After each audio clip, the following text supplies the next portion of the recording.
Hello, everybody, and welcome to another edition of the Know the Foe podcast on Bill on the Buckeyes Substack. I'm Bill Rabinowitz, and I'm joined today, thank you, Chris Iseman from the USA Today North Jersey newspaper group, formerly Gannett.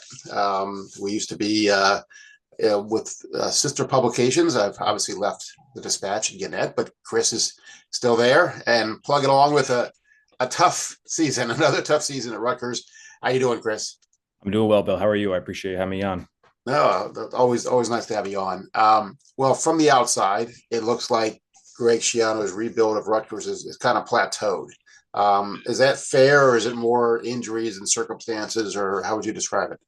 Well, I think it's a little bit of all of that. I think that it's hard to look at this and think that things haven't plateaued a little bit, given the way that the last couple seasons have gone. Listen, there's no question that, he has come back here and returned this program to respectability. I mean, there's because before he came back, they couldn't beat a Big Ten team, let Right. alone whatever level the opponent was on, right?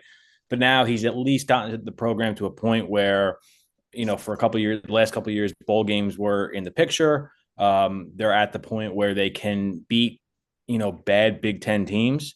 The problem has been getting the team over that hump to beat the mid tier teams, and then obviously the elite. That's not going to happen right now or in the foreseeable future. But just getting to a point where they're able to beat the kind of middle of the pack teams has been the biggest issue. So, that's been when you look at that. I mean, that is a sign that things have plateaued, right? But at the same time, yes, you do have to consider the fact the last two seasons have been hit. They've been hit really, really hard with injuries, significant injuries. And it starts even before the season. I mean, in training camp, guys are getting hurt, and it's just been year after year. So, and then obviously, we'll talk, I'm sure, about more about this later, but just, underperformance of some players who are already here, transfers not working out the way that the program was hoping.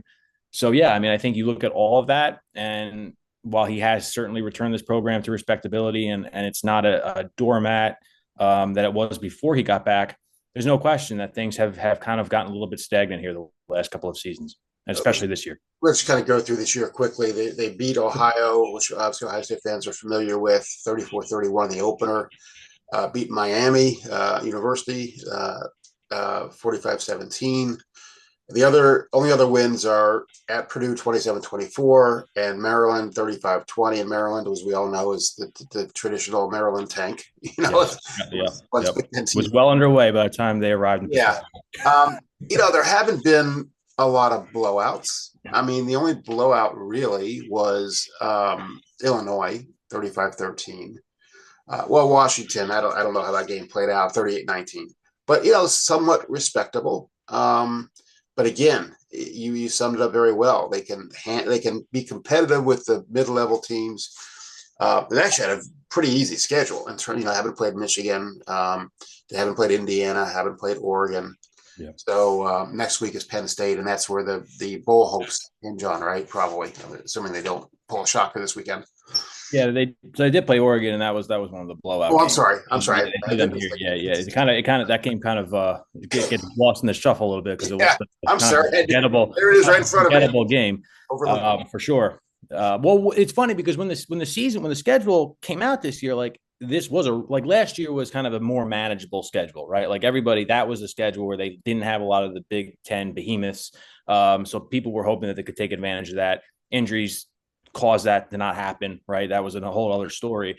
This year was more challenging because you had Oregon, you had um, obviously Ohio State, and then obviously these last 2 weeks was Ohio State and Penn State, and everybody's looked at these last season and kind of said, well, Rutgers better be in bowl position before they get to the Ohio State game because they're not going to win in those final 2 weeks. Well, obviously, I mean, the chances of beating the Buckeyes are rather long, shall we say. Penn State, we'll see what happens. But yeah, this was the more challenging schedule, at least when the season came out, for sure. Yeah. I can't believe I just overlooked the Oregon game. Yeah, that was 56-10. Not pretty. It's rather forgettable. All right, let me ask this. What has gone right this year for the Scarlet Knights? So the offense has been the bright spot for this team. There's no question about it. Ethan Kaliakmanis has played really well in his his second season as a starter after coming in from Minnesota. He has grown a lot this year. He hasn't been perfect in every game, but by and large, he has played well. And it helps when he does have and give Greg Schiano and his coaching staff credit. They did recruit really good wide receivers in Ian Strong and KJ Duff. They brought in DT Sheffield from the portal as a slot receiver, and he's played well. But Duff and Strong have been tremendous weapons. They're NFL type caliber receivers. Two of the better ones in the Big Ten. They have been really good. They're tall, they're fast, they're physical. They're just really, really good players. And so they've been excellent weapons for Ethan Kaliakmanis. And then the running back, Antoine Raymond, who had to take over as a starter after CJ Campbell got hurt. I believe it was the third game of the season, suffered a season ending injury. They had brought him in from FAU, kind of hoping that he would be a good pass catching running back, kind of add that dimension to the game, which they haven't had in a few years. He gets hurt. Antoine Raymond takes over and has been tremendous. And that was the big question, was how is Rutgers going to make up for the loss of Kyle Monungai? Antoine Raymond has done a great job, having a 1,000-yard rushing season. Just had a tremendous game against Maryland. Again, it was against Maryland, so you take that somewhat with a grain of salt, but still, he's played very, very well this year. And so that's been a huge bright spot for them too. So I think when you do look at what this team has done well, I think that it's the growth of the offense. The play of Ethan Kaliakmanis overall has been really solid. But that's pretty much it for this Rutgers team. Yeah, I saw the running back was a stud. I didn't know where he'd come from. Yeah, I remember Monongai. I was really impressed with him when Ohio State played him, and I think he was like a 7th-round pick. I remember watching the draft and thinking, whoever gets that guy, because he was listed as one of the best remaining players. Thinking whoever gets that guy is getting a steal, and he's played well in the pros. Yeah, absolutely. He's played very well these last couple of weeks for the Bears, and he's not going to blow anyone away with his speed, no question. But he is a tough physical runner. He's not afraid of anything. I mean, he was like a bowling ball for Rutgers. He was really, really good, and so it was tough when they lost him. It was going to be like, how are they going to make up for that? But like I said, Antoine Raymond has kind of stepped into that role, kind of has a similar running style, and a lot of people around the program. They often talk about, like, we see Kyle and Antoine, and I think learning from Kyle Monungai has really gone a long way for Antoine Raymond. So I think if I mean, listen, look, we'll see what he can do against Ohio State's defense. I'm not here to. I don't want Buckeye fans to think that I'm like saying that Antoine Raymond's going to go to Columbus and have this great game, but I think maybe a little bit he'll have a chance to kind of raise some eyebrows out there, and he's a solid running back for sure, and he's been one of the better ones that in the conference. I know that there have been a ton of injuries, and I think the offensive line's been hit pretty hard. Yeah. Can you kind of address that? Yeah, absolutely. I mean, they brought in, it has been hit hard. I mean, Taj White has been hurt. They had the left tackle spot was the biggest question mark coming into the season, because Holland Pierce was a 6'8", he was a guy who became a stalwart at that position. He came in, he was a walk-on, ended up getting a scholarship, and was just a tremendous player for them. And then, I mean, you lose Taj White, you lose Dante Chin, you lose guys who were kind of in that mix to take over. And so it kind of just threw everything off. And it just, ever since early in the season, the offensive line at that position, I mean, it's stabilized since then, but I don't think that it's played to the level that anybody was hoping, for it to play at. It's been tough. And it's been, Rutgers has never had tremendous depth on the offensive line, just because it's such a difficult position to develop, especially in the Big Ten. And obviously, if you're going into the portal, really good left tackles are very, very expensive, and Rutgers just doesn't have the resources to go out and get those guys. Yeah. So it's been a difficult spot for them, for sure. So they're vulnerable along the line. There's no question. It's been inconsistent. Are they better? Is the line better as pass protectors or run blockers? I would say they're better as run blockers, but they've had their moments where they've excelled at both. But I think it's been opponent dependent. I mean, when they've gone against some of these big, strong, physical fronts that are among the elite in the Big Ten, they've struggled. There's no question, and so that's why I think we're going to see that on Saturday. I think they're going to have a long day in Columbus. Okay. The defense, I know, is I always kind of, whenever first time I take a look at a defense, I look at the leading tacklers, and if they're defensive backs, I think, oh, that's not a good defense. And the two leading tacklers on Rutgers are defensive backs, Jet Elon, if I'm pronouncing it right, and Taj Sanders, if I'm pronouncing it right. Yep. And they are the leading tacklers, and they're defensive backs. Is it just a matter of the front seven is just not up to it? Yeah, I mean, again, they had some injuries there too. Doug Blue Eli, a transfer that they brought in before the season, he got hurt early on, so he's been out. And the defensive ends that they brought in, Eric O'Neill and Bradley Weaver, haven't quite played up to the level that anybody was hoping. They played really well at their previous stops at Ohio and JMU, but again, it's a big step up in competition here, and it just hasn't been the same type of success. So Rutgers pass rush has struggled all season long. The front four has just not been nearly as consistent as it needs to be. And then linebackers, they lost Moses Walker early in the season. He was he was poised to be kind of, I don't want to say he was poised to have a big season, but I think he was on his way. The trajectory was positive. Let's put it that way. And then he gets hurt. Obviously they lost Tyrene Powell after last season, and he was an excellent position. He was a great linebacker for them, for Rutgers at least. And they lost him, to graduation. And so they've had trouble replacing him. And the funny thing is Jet Elad has kind of had a disappointing season. He's a leading tackler, but he just hasn't played to the level that I think anybody was hoping, especially for the resources that they spent on him. So and Kaj Sanders, you could say the same thing about him. He's had some tough moments this year. And the secondary overall just hasn't played over that great. So, yeah, I mean, they are the two leading tacklers. And if you've watched every Rutgers game, you'd say there's some disappointment there. Well, they might get a break this week because we don't know the status of Jeremiah Smith or Carnell Tate. My hunch is that if there's any question at all about their health, they'll hold them out of the game. Right. I don't think there's much fear that they're going to lose this, and obviously the big one's next week for Ohio State. So, right. How much of a relief would that be for Rutgers if those two studs don't play? Oh, it'll be a huge relief. I mean, again, I don't think anybody's thinking that whoever steps in there is going to, Rutgers will handle it easily. But there's no question. I mean, you take two guys out of their caliber for a team like Rutgers or defense that's been beleaguered all season. There's going to be some sigh of relief for sure, because those guys would be a very, very difficult matchup for the secondary. Every secondary, but especially right. How has Greg Schiano kind of held up during this? When Ohio State fans know him as, Yeah, I mean, listen, I think Greg Schiano, he's very practical. Like, he understands everything that's going on, and he's not one of these guys that gets like caught up in all the outside noise and distractions. That is real. Like, he says that like you can't get caught up. He really does not get caught up on that. He's just kind of focused on the upcoming game week to week. He doesn't change, regardless of what's going on. In terms of the way he is with the media or the way he addresses his team. And I'll give him credit. He is very, very good at not allowing the season to kind of go off the rails completely. We saw that last season where they kind of had they won 3 in a row in the second half of the year to get back to bowl eligibility. This season, it would have been easy early on for everything to just kind of fall apart.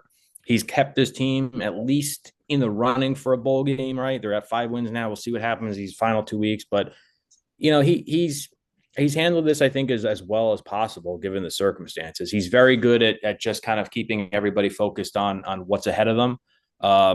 It has been, I think there's no question that this has been an extremely challenging season behind the scenes at times, just because we don't know what changes he made with the defense. He's one thing I'm sure Ohio State fans are familiar with. He's not exactly that open with things that happen behind the scenes. That hasn't changed.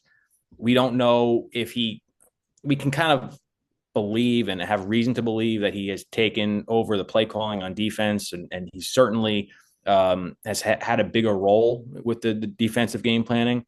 Whether or not Rob Smith is still playing, calling the plays, we don't know. He hasn't said. He won't make that public.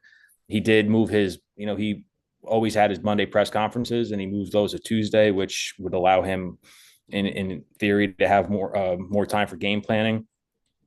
So he's made changes behind the scenes. He has acknowledged at times that this has been a tough season, but publicly at least, and with his team, he's kind of been always the same Greg Schiano.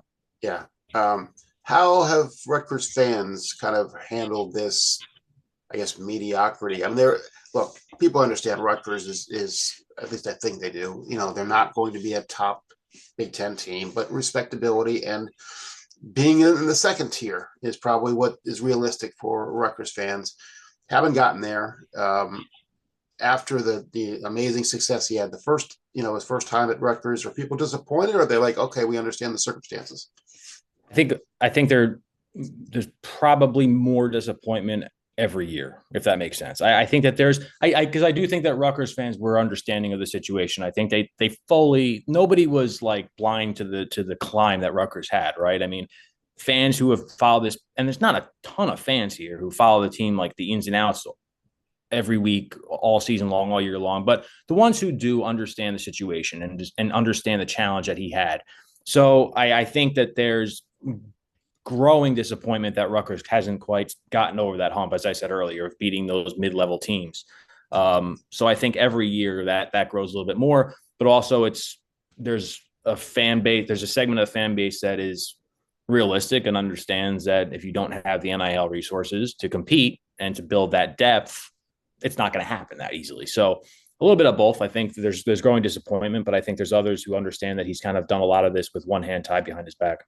Could you kind of address where Rutgers fits in the sports landscape of New Jersey slash New York? I mean, I kind of know this, but for our people watching this, it's New York's obviously a pro sports town. It's hard for any college to break through that, and especially one that's in New Jersey and not actually New York. Kind of where, I mean, are there like diehard Rutgers fans like there are diehard Ohio State fans? I mean, what percentage of the population cares about Rutgers football around there? Yeah, I don't even know if I could place a percentage on it. It's tough to predict. I mean, yes, there are diehard fans for sure. I mean, there are absolutely diehard fans who read everything and are there at every game and watch every game when they're on the road. I mean, there's absolutely those fans.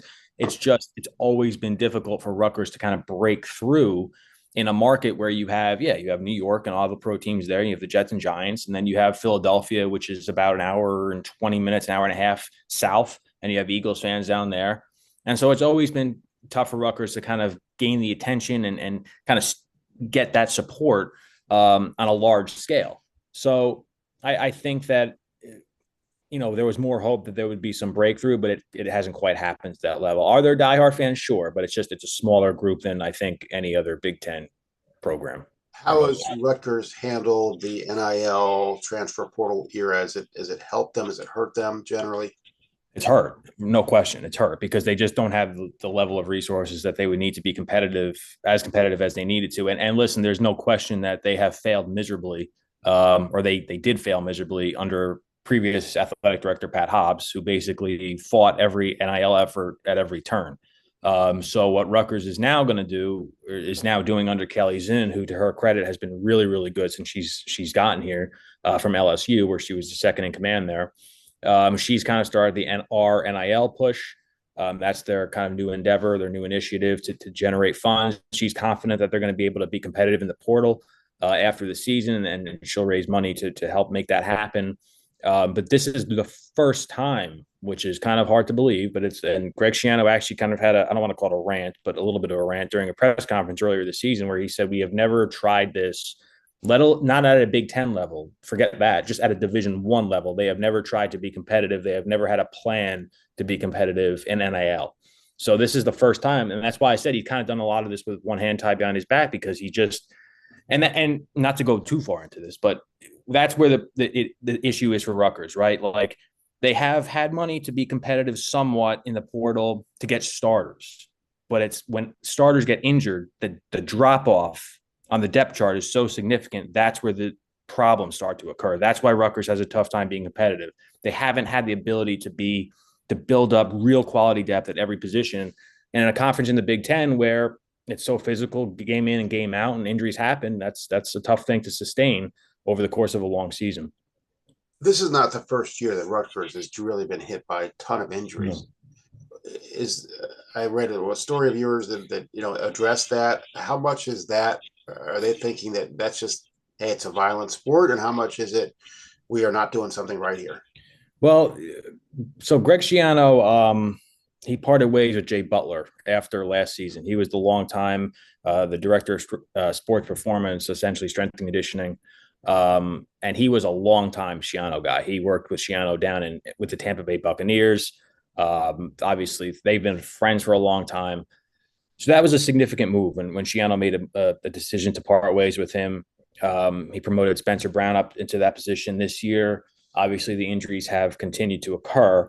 Schiano at one point said this season that they have made changes, but a lot of those changes you're not going to see right away. There's a lag time before you can start to see whether or not the way that they handle all of that situation and preparation and recovery and things like that. So yeah, he has taken steps to rectify it. But in fairness, a lot of the injuries that they've sustained are just football injuries that it doesn't matter who's running strength and conditioning, they were going to happen. It's football, right. It's a violent sport. So it's a little bit of both. Just curious, does Greg talk much about his Ohio State days anymore? Not a ton. I mean, last week he was asked a little bit about it, and he just kind of talked about, what a great staff they had, the coaching staff. He said the one thing that he does say from time to time is how when he got there, he thought that he was a good recruiter, and then he watched Urban Meyer, and he realized that Urban's just at another level than anybody he'd ever seen before, and he realized how much room he had to grow with recruiting. So I do think that those 3 years were important for Greg, for no question, for learning how to, not how to recruit. He was obviously a good recruiter before that, but learning different ins and outs of recruiting. And I think, he's talked a lot about the need for him to, not the need, but being an assistant coach again after so many years as a head coach, obviously at Rutgers and then with Tampa Bay in the NFL for a couple of years. So I think going back as an assistant gave him a new perspective. So those were 3 important years for him. He doesn't hide that. Okay. Well, how do you think this game might play out? Let me ask you 2 versions of it. What's the best case scenario for Rutgers, and then what's the worst case scenario for Rutgers?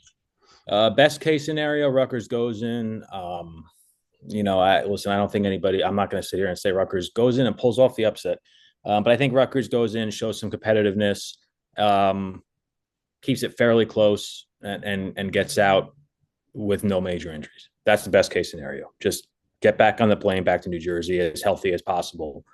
Worst case scenario, it's another embarrassing blowout like the Oregon game, and they suffer another major injury going into a Penn State week that you can make the argument that they have a shot at because of obviously what Penn State's going through this year. So I think that would be the worst case scenario. Do you cover basketball too? I do sometimes. Yeah, I do. I fill in there too from time to time. Football is my main beat, my top beat. But I was at basketball last night actually. Okay. Well, they had, not to get on the basketball, but they had 2 studs last year, and that didn't work out. Yeah, that didn't work out.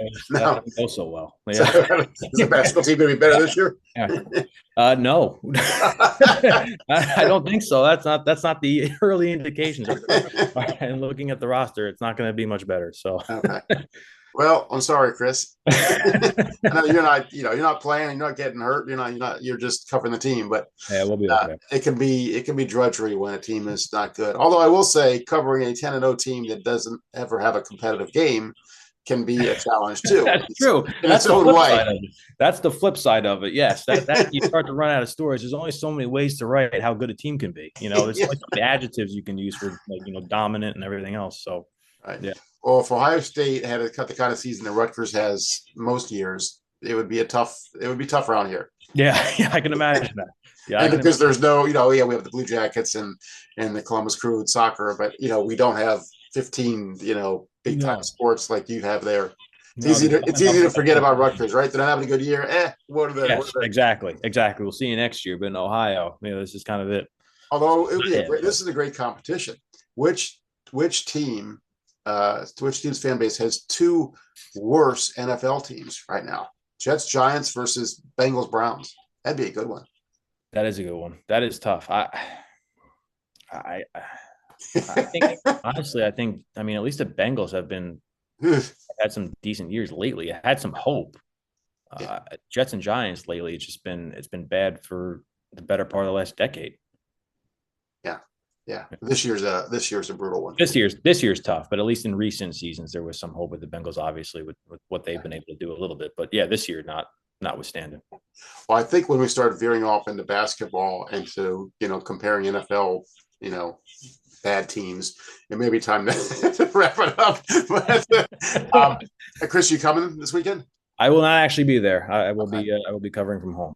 So okay, I'll be missing it. Well, thank you for joining me on Absolutely. this. Good luck getting through the rest of the season, which will either be 1 week or some bowl game, maybe. Yeah. If they beat Penn State, people will be happy to go to a bowl Right, game. exactly. That'll change a lot of things, but yeah, it should be interesting. All right. Again, Chris Iseman from the USA Today North Jersey newspapers. Thank you so much for joining me. Absolutely, Bill. I appreciate it. Thank you.